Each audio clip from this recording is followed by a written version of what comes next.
Teknoloji çağındayız. Bu nedenden dolayı çocukları teknolojiden tamamıyla uzaklaştırmamız pek mümkün değil. Ne yapacağız? Birazcık daha bunu sınırlandıracağız. Zaten sınırsızlık ve kontrolsüzlük çocuklarda teknoloji bağımlılığına neden olabilir. Peki nasıl sınırlandıracağız?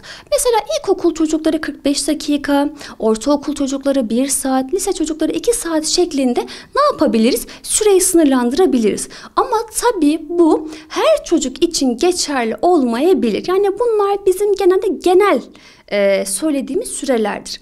Ama ebeveyn bunu ne yapabilir? Çocuğun kişilik özelliklerine göre, ihtiyaçlarına göre bunu ya daraltabilir ya da genişletebilir. Bu birazcık da ebeveyn ve çocuk arasındaki ihtiyaca göre değişebiliyor. Aynı zamanda şöyle bir şey de var ki, şimdi dediğimiz gibi teknoloji çağındayız ama ebeveyn çocuğu doğru yönlendirmesi gerekiyor. Teknolojinin olumlu ve faydalı yönlerine yönlendirmesi gerekiyor ebeveynin.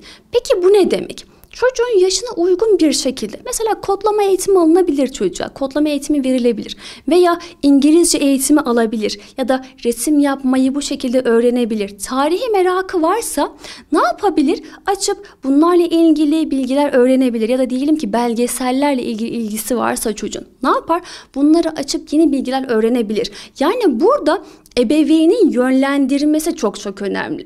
Yani burada yoksa tamamıyla çocuğu teknolojiden koparmak pek mümkün değil. Ne yapacağız? Biz sadece ve sadece doğru şekilde yönlendireceğiz. Ama tabii biz çocuğumuzu bu şekilde yönlendirirken çocuğumuza işte sen bunları izle, bunları oku derken biz çocuğumuzun yanına gelip de Instagram'a, TikTok'a veya sosyal medya veya işte çevrim içi oyunları çocuğumuzun yanında oynarsak ne olmuş olacak? Söylediklerimiz ve yaptıklarımız arasında bir tezatlık olmuş olacak.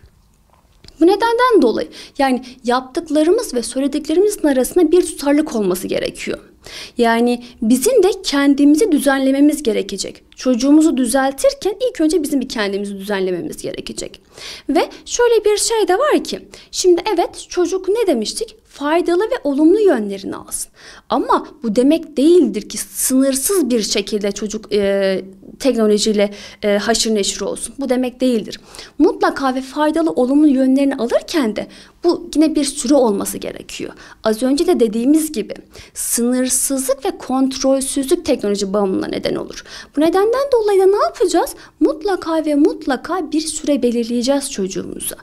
Bu yine yaşına uygun olarak, gelişim düzeyine uygun olarak, kişilik özelliklerine uygun olarak genişletebilir. Yani ailenin bu belirleyebilir. Biz zaten az önce genel süreleri söylemiştik. Ve şöyle bir şey de önemli ki çocuk eğer ki vakit geçirdiği zamanlarda, teknolojiyle vakit geçirdiği zamanlarda ilgi alanlarına yönelik aile de ne yapacak? Ona eşlik etmeli. Ne yapabilir? Çocuk oyun oynarken veya izlediği bir program varsa, video varsa ebeveyn de gitsin onunla beraber izlesin. Onunla beraber bir baksın. Ne yapıyor? Neler izliyor? Bir baksın. Çocuğuna bir denetlesin. Aynı zamanda bu şey de olmuş olur çocuk gözünde.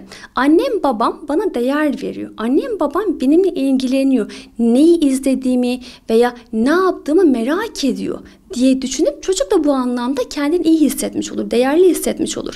Ve şöyle bir şey de var. Biliyorsunuz ki sosyal medya üzerinde, sosyal medya değil. Biliyorsunuz ki zaten teknoloji üzerinde o videolar, oyunlar bazıları gerçekten de çocuğun gelişimine uygun değil. Güvenlik açısından da uygun değil. Zaten şu sıralar siber zorbalık çok fazla artmış durumda. Çocuğumuzun güvenliğini ve gelişim düzeyini koruyabilmek adına da bu da önemli. Çocuğumuz eğer ki sporla ilgileniyorsa nedir? Basketbolu seviyorsa basketbola yönlendirebiliriz. Voleybolu seviyorsa voleybola yönlendirebiliriz. Belediyelerin bunlarla ilgili güzel çalışmaları var. O taraflara götürülebilir. Ya da diyelim ki çocuğumuzun bir hobisi varsa, bir yeteneği varsa ne yapabiliriz? Bununla ilgili kurslara da götürebiliriz. Böylelikle ne yapmış oluruz? Tabletten, telefondan, teknolojiden çocuğumuzu birazcık daha uzaklaştırmış oluruz. Ev içinde neler yapabiliriz? Çocuğumuza yapboz alabiliriz, legolar alabiliriz, masa oyunları alabiliriz, satrançlar alabiliriz veya böyle çok güzel boyama kitleri oluyor. O tarz boyama kitleri alabiliriz. Onları çocuğumuzla beraber yapabiliriz. Ama burada en önemli şeylerden biri şu ki çocuğumuzu bunları yaptırırken veya yaparken bir görev bilinciyle yaptırmamak çok çok önemli. Yani çocuğumuza hadi kapat televizyonu, hadi kapat bilgisayarı, gel bunları yapacağız gibi birazcık daha böyle motomot şeklinde yaptırırsak çocuğumuz yaptığımız bu şeyden keyif almaz, istemez, yapmak istemez. Birazcık daha bunları eğlenceli ve keyifli hale getirmek çok çok önemli.